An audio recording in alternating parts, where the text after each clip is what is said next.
ಎಲ್ಲರಿಗೂ ನಮಸ್ಕಾರ. ಕನ್ನಡ ಮಾಣಿಕ್ಯ ಯೂಟ್ಯೂಬ್ ಚಾನಲ್ಗೆ ಸ್ವಾಗತ. ದಂತಕಥೆಯ ಇವತ್ತಿನ ಸಂಚಿಕೆಯಲ್ಲಿ ಡಾಕ್ಟರ್ ವಿಷ್ಣುವರ್ಧನ್ ಅವರ ಮನೆಯ ಅರ್ಚಕರಾಗಿದ್ದಂತಹ ಬಾಲಸುಬ್ರಹ್ಮಣ್ಯ ಅವಧಾನಿ ಅವರು ಡಾಕ್ಟರ್ ವಿಷ್ಣುವರ್ಧನ್ ಅವರ ಬಗ್ಗೆ ಏನು ಹೇಳಿದ್ದಾರೆ ಅನ್ನೋದನ್ನು ತಿಳಿದುಕೊಳ್ಳೋಣ.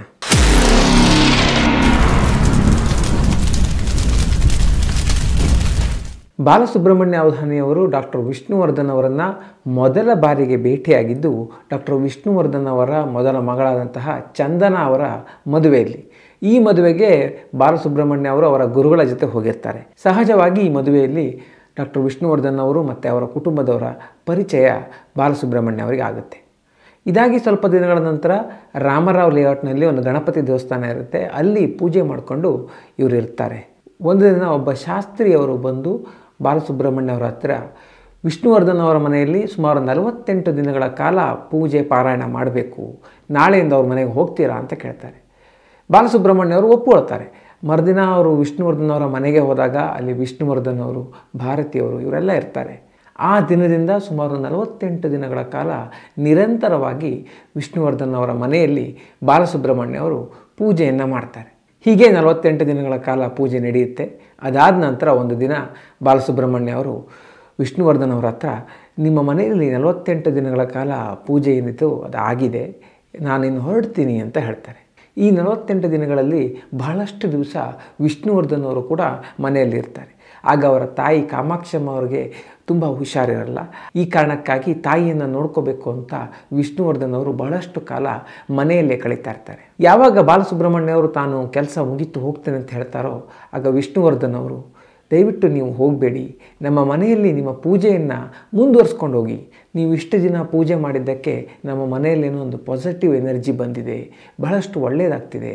ಆ ಕಾರಣಕ್ಕಾಗಿ ನೀವು ಪೂಜೆಯನ್ನು ನಿಲ್ಲಿಸಬೇಡಿ, ನಿತ್ಯವೂ ಇದನ್ನು ಮುಂದುವರಿಸ್ಕೊಂಡು ಹೋಗಿ ಅಂತ ಕೇಳ್ಕೊಳ್ತಾರೆ. ಈ ದಿನದ ನಂತರ ವಿಷ್ಣುವರ್ಧನ್ ಅವರ ಮನೆಯಲ್ಲಿ ನಿತ್ಯವೂ ಬಾಲಸುಬ್ರಹ್ಮಣ್ಯ ಅವಧಾನಿಯವರು ಪೂಜೆಯನ್ನು ಮಾಡ್ಕೊಂಡು ಹೋಗಲಿಕ್ಕೆ ಆರಂಭ ಮಾಡ್ತಾರೆ. ವಿಷ್ಣುವರ್ಧನ್ ಅವರಿಗೆ ಒಂದು ಆಧ್ಯಾತ್ಮದ ಮೇಲೆ ಯಾವ ರೀತಿ ಒಲವಿತ್ತು, ಅವರಿಗೆ ಒಂದು ದೇವರ ಮೇಲೆ ಯಾವ ರೀತಿ ಭಕ್ತಿ ಇತ್ತು ಅನ್ನೋದು ನಮಗೆಲ್ಲ ತಿಳಿದಿದೆ.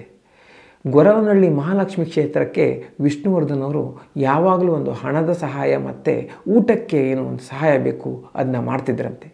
ಈ ಒಂದು ಸಹಾಯವನ್ನು ಅವರು ತಮ್ಮ ತಾಯಿ ಹೆಸರಲ್ಲಿ ಮಾಡ್ತಿದ್ರಂತೆ. ಅವರ ಮನೆಯಲ್ಲಿ ಒಂದು ವಿಶೇಷವಾದ ಹುಂಡಿಯನ್ನು ಕೂಡ ಈ ಕ್ಷೇತ್ರದ ಸಲುವಾಗಿ ಇಟ್ಟಿದ್ರಂತೆ. ಈ ಹುಂಡಿ ತುಂಬಿದ ನಂತರ ಬಾಲಸುಬ್ರಹ್ಮಣ್ಯ ಅವಧಾನಿಯವರ ಜೊತೆ ಈ ಕ್ಷೇತ್ರಕ್ಕೆ ಹೋಗಿ ಒಂದು ಹಣದ ಸಹಾಯವನ್ನು ಮಾಡಬರ್ತಿದ್ದಂತೆ. ಹಾಗೆಯೇ ಈ ಕ್ಷೇತ್ರದಲ್ಲಿ ಏನು ಭಕ್ತಾದಿಗಳಿಗೆ ಒಂದು ಊಟದ ವ್ಯವಸ್ಥೆ ಮಾಡಲಾಗುತ್ತೆ, ಅದಕ್ಕೆ ಸಾಕಾಗುವಷ್ಟು ಪಾತ್ರೆ ಮತ್ತು ಏನು ಇನ್ನಿತರ ವಸ್ತುಗಳಿವೆ ಅವುಗಳನ್ನೆಲ್ಲ ವಿಷ್ಣುವರ್ಧನ್ ಅವರು ದಾನ ಮಾಡಿದ್ರಂತೆ. ಇನ್ನು ವಿಷ್ಣುವರ್ಧನ್ ಅವರು ದಿನನಿತ್ಯ ಪೂಜೆ ಪುನಸ್ಕಾರ ಮಾಡಿ ಒಂದು ಧ್ಯಾನವನ್ನು ಮುಗಿಸಿ ತಿಂಡಿಯೆಲ್ಲ ಮಾಡಿಕೊಂಡು ಮನೆಯಲ್ಲಿದ್ದಾಗ ಬಹಳಷ್ಟು ಜನ ಸಹಾಯ ಕೇಳ್ಕೊಂಡು ಬರ್ತಿದ್ರಂತೆ. ಇವರಲ್ಲಿ ಬಹಳಷ್ಟು ಜನ ಅವರ ಮಕ್ಕಳ ಫೀಸ್ ಕೊಟ್ಟೋ ಬಗ್ಗೆ, ಹಾಗೆಯೇ ಅವ್ರ ಮನೆಯಲ್ಲಿ ಯಾರಿಗೋ ಹುಷಾರಿಲ್ಲ, ಆಸ್ಪತ್ರೆ ಖರ್ಚು ಕೇಳೋ ಬಗ್ಗೆ ಬರ್ತಿದ್ರಂತೆ. ಇವರೆಲ್ಲರಿಗೂ ಡಾಕ್ಟರ್ ವಿಷ್ಣುವರ್ಧನ್ ಅವರು ಹಣದ ಸಹಾಯವನ್ನು ಮಾಡ್ತಿದ್ರಂತೆ. ಹೀಗೆ ದಿನಗಳ ಕಳೆಯುತ್ತೆ.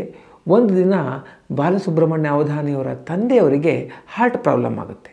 ಈ ಕಾರಣದಿಂದಾಗಿ ಬಾಲಸುಬ್ರಹ್ಮಣ್ಯ ಅವಧಾನಿಯವರಿಗೆ ವಿಷ್ಣುವರ್ಧನ್ ಅವರ ಮನೆಗೆ ಪೂಜೆಗೆ ಬರಲಿಕ್ಕಾಗಲ್ಲ. ಸಾಮಾನ್ಯವಾಗಿಯೇ ವಿಷ್ಣುವರ್ಧನ್ ಅವರು ಬಾಲಸುಬ್ರಹ್ಮಣ್ಯ ಅವರ ಬಗ್ಗೆ ಬಹಳಷ್ಟು ಕಾಳಜಿ ತೋರಿಸ್ತಿದ್ರಂತೆ. ಸಹಜವಾಗಿಯೇ ವಿಷ್ಣುವರ್ಧನ್ ಅವರು ಬಾಲಸುಬ್ರಹ್ಮಣ್ಯ ಅವರ ಮೇಲೆ ಒಂದು ವಿಶೇಷ ಕಾಳಜಿಯನ್ನು ತೋರಿಸ್ತಿದ್ರಂತೆ. ಕೆಲವೊಮ್ಮೆ ಪೂಜೆಯ ಸಲುವಾಗಿ ಬಾಲಸುಬ್ರಹ್ಮಣ್ಯ ಅವರು ವಿಷ್ಣುವರ್ಧನ್ ಅವರ ಮನೆಯಲ್ಲೇ ತಂಗಿರ್ತಿದ್ರಂತೆ. ಇಂಥ ಸಮಯದಲ್ಲಿ ತಡರಾತ್ರಿಯಾಗಿ ವಿಷ್ಣುವರ್ಧನ್ ಅವರು ಶೂಟಿಂಗ್ ಮುಗಿಸ್ಕೊಂಡು ಬಂದಾಗ ಇವ್ರನ್ನ ನೋಡಿ, ನಿಮಗೆ ಊಟದ ವ್ಯವಸ್ಥೆ ಆಗಿದೆಯಾ, ಮಲಗಲಿಕ್ಕೆಲ್ಲ ಒಂದು ವ್ಯವಸ್ಥೆ ಸರಿ ಇದೆಯಾ ಅಂತ ತುಂಬ ಒಂದು ಕಾಳಜಿಯಿಂದ ಇವರ ಕುಶಲೋಪರಿಯನ್ನು ವಿಚಾರಿಸ್ತಿದ್ರಂತೆ.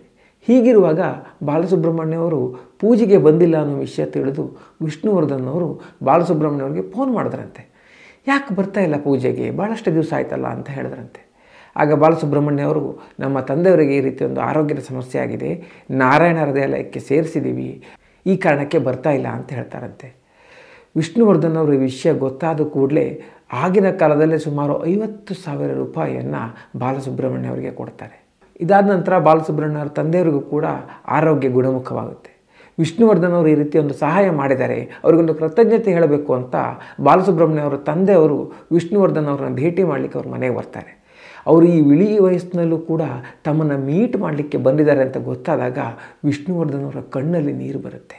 ಇದ್ರ ಜೊತೆಗೆ ನೀವಿಷ್ಟು ಹಿರಿಯರು ನನ್ನನ್ನು ಭೇಟಿ ಮಾಡಲಿಕ್ಕೆ ನೀವು ಇಲ್ಲಿವರೆಗೂ ಬರಬೇಕಿರಲಿಲ್ಲ ಅಂತ ಹೇಳ್ತಾರೆ. ಆಗ ಬಾಲಸುಬ್ರಹ್ಮಣ್ಯವರು, ನೀವೇ ನಮ್ಮ ತಂದೆಯವರಿಗೆ ಸಹಾಯ ಮಾಡಿದ್ದು, ನಿಮ್ಮ ಕಾರಣದಿಂದನೇ ಅವರಿಗೆ ಆರೋಗ್ಯವಾಗಿದ್ದಾರೆ, ಆ ಕಾರಣಕ್ಕಾದರೂ ನಾವು ನಿಮ್ಮನ್ನೊಮ್ಮೆ ಭೇಟಿ ಮಾಡಬೇಕು ಅಂತ ಹೇಳ್ತಾರೆ. ಆಗ ವಿಷ್ಣುವರ್ಧನ್ ಅವರು, ನೀವು ದೇವರ ಸೇವೆ ಮಾಡುವಂಥವ್ರು, ನೀವು ನಮ್ಮ ಮನೆಯಲ್ಲೂ ಕೂಡ ಬಹಳಷ್ಟು ಪೂಜೆಗಳನ್ನು ಮಾಡಿ ನಮಗೂ ಒಂದು ಅದರಲ್ಲಿ ಪಾಲು ಕೊಟ್ಟಿದ್ದೀರಾ. ಇಂಥವರಿಗೆ ನಾನು ಮಾಡ್ತಿರೋದು ಸಹಾಯ ಅಲ್ಲ, ಅದು ಸೇವೆ. ದೇವರು ನಿಮಗೆ ಸಹಾಯ ಮಾಡಬೇಕು ಅಂತ ನನ್ನ ಮೂಲಕ ಈ ರೀತಿ ಒಂದು ಪ್ರೇರಣೆಯನ್ನು ಕೊಟ್ಟು ಆ ಒಂದು ಸೇವೆಯನ್ನು ಮಾಡಿಸಿದ್ದಾನೆ, ಮತ್ತೇನೂ ಇಲ್ಲ. ಹಾಗೆಯೇ ನಿಮ್ಮ ತಂದೆಯವರು ನೋಡಿದ್ರೆ ನನಗೆ ನನ್ನ ತಂದೆಯವರ ನೆನಪು ಬರುತ್ತೆ. ನಿಮ್ಮ ತಂದೆ ಮತ್ತು ನಮ್ಮ ತಂದೆ ಬೇರೆಯವರಲ್ಲ, ಆ ರೀತಿ ಒಂದು ಭಾವನೆಯನ್ನು ಇಟ್ಟುಕೊಂಡು ನಾನು ಒಂದು ಈ ಸೇವೆಯನ್ನು ಮಾಡಿದ್ದು ಅಂತ ಹೇಳ್ತಾರೆ. ಈ ರೀತಿ ಒಂದು ಅನ್ಯೋನ್ಯವಾದ ಒಂದು ಸಂಬಂಧ ಬಾಲಸುಬ್ರಹ್ಮಣ್ಯ ಅವರು ಹಾಗೂ ವಿಷ್ಣುವರ್ಧನ್ ಅವರ ನಡುವೆ ಇತ್ತು. ಇನ್ನೊಮ್ಮೆ ಬಾಲಸುಬ್ರಹ್ಮಣ್ಯ ಅವರಿಗೆ ಒಂದು ಸುಬ್ರಹ್ಮಣ್ಯ ಕ್ಷೇತ್ರದಲ್ಲಿ ಒಂದು ಪೂಜೆ ಇರುತ್ತೆ, ಆ ಕಾರಣಕ್ಕಾಗಿ ಅಲ್ಲಿ ಹೋಗಿರ್ತಾರೆ. ವಿಷ್ಣುವರ್ಧನ್ ಅವರ ಮನೆಯಲ್ಲಿ ಪೂಜೆ ನಿಲ್ಲಬಾರ್ದು ಅಂತ ಅಲ್ಲಿ ಅವರು ತಮ್ಮ ಶಿಷ್ಯ ರಾಮಚಂದ್ರನ್ ಅವರನ್ನು ಕಳಿಸಿರ್ತಾರೆ. ಈ ರಾಮಚಂದ್ರನ್ ಅವರಿಗೆ ವಿಷ್ಣುವರ್ಧನ್ ಅವರ ಮನೆಯಲ್ಲಿ ರೂಬಿ ರಾಣ ಅಂತ 2 ನಾಯಿಗಳಿರೋ ವಿಷಯ ಗೊತ್ತಿರಲ್ಲ. ಕಾಲಿಂಗ್ ಬೆಲ್ ಒತ್ತದೇ ಒಳಗಡೆ ಬಂದುಬಿಡ್ತಾನೆ. ಆಗ ಆ ನಾಯಿಗಳು ಇವ್ರ ಮೇಲೆ ಅಟ್ಯಾಕ್ ಮಾಡಿ ತುಂಬ ಒಂದು ಗಂಭೀರವಾಗಿ ಗಾಯಗಳಾಗ್ತವೆ. ಇದನ್ನು ನೋಡಿ ವಿಷ್ಣುವರ್ಧನ್ ಅವರಿಗೆ ತುಂಬ ಬೇಜಾರಾಗುತ್ತೆ. ಈ ರಾಮಚಂದ್ರನ್ ಅವರಿಗೆ ಸಂಪೂರ್ಣವಾಗಿ ಒಂದು ಗುಣಮುಖವಾಗೋ ತನಕ ವಿಷ್ಣುವರ್ಧನ್ ಅವರೇ ಎಲ್ಲ ಒಂದು ಆಸ್ಪತ್ರೆಯ ಖರ್ಚನ್ನು ಭರಿಸಿ ತಮ್ಮ ಮನೆಯಲ್ಲೇ ಇಟ್ಕೊಂಡು ನೋಡಿಕೊಂಡಿದ್ರಂತೆ. ಈ ರೀತಿಯ ಒಂದು ಸಹಾಯ ಮಾಡುವಂತಹ ಮನಸ್ಸು ವಿಷ್ಣುವರ್ಧನ್ ಅವರದ್ದಾಗಿತ್ತು. ಇನ್ನು ಬಾಲಸುಬ್ರಹ್ಮಣ್ಯ ಅವಧಾನಿಯವರು ಕೆಲವು ಸಿನಿಮಾಗಳಲ್ಲಿ ಮತ್ತು ಧಾರಾವಾಹಿಗಳಲ್ಲಿ ಸಹಕಲಾವಿದನಾಗಿ ಅಭಿನಯಿಸಿದ್ದಾರೆ.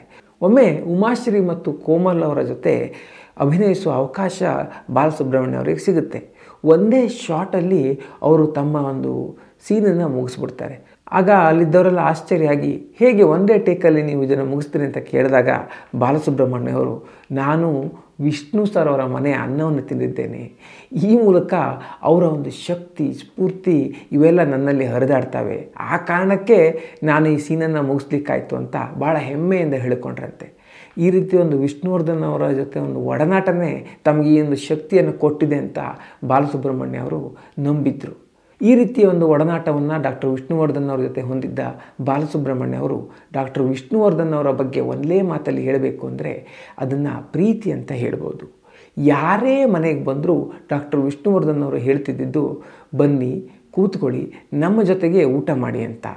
ಅಂದರೆ ಯಾರೇ ಬಂದರೂ ಅವರಿಗೊಂದು ಅತಿಥಿ ಸತ್ಕಾರ ಮಾಡುವಂತಹ ಭಾವನೆ ಮನೋಭಾವ ಡಾಕ್ಟರ್ ವಿಷ್ಣುವರ್ಧನ್ ಅವರಲ್ಲಿ ಇತ್ತು ಅನ್ನೋದನ್ನು ಹೇಳ್ತಾರೆ.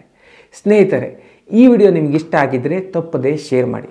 ಹಾಗೆಯೇ ನಮ್ಮ ದಂತಕಥೆಯ ಸೀರೀಸ್ನಲ್ಲಿ ಈ ರೀತಿಯ ಇನ್ನಷ್ಟು ವಿಶಿಷ್ಟವಾದ ಕುತೂಹಲವಾದ ವಿಷಯಗಳು ಬರಲಿಕ್ಕಿವೆ. ಅವುಗಳನ್ನು ಮಿಸ್ ಮಾಡ್ಕೋಬಾರ್ದು ಅಂತಿದ್ರೆ ನಮ್ಮ ಕನ್ನಡ ಮಾಣಿಕ್ಯ ಚಾನಲ್ಗೆ ತಪ್ಪದೇ ಸಬ್ಸ್ಕ್ರೈಬ್ ಮಾಡಿ. ಮುಂದಿನ ಸಂಚಿಕೆಯಲ್ಲಿ ಮತ್ತೊಮ್ಮೆ ಸಿಗೋಣ. ಅಲ್ಲಿವರೆಗೂ ನಮಸ್ಕಾರ.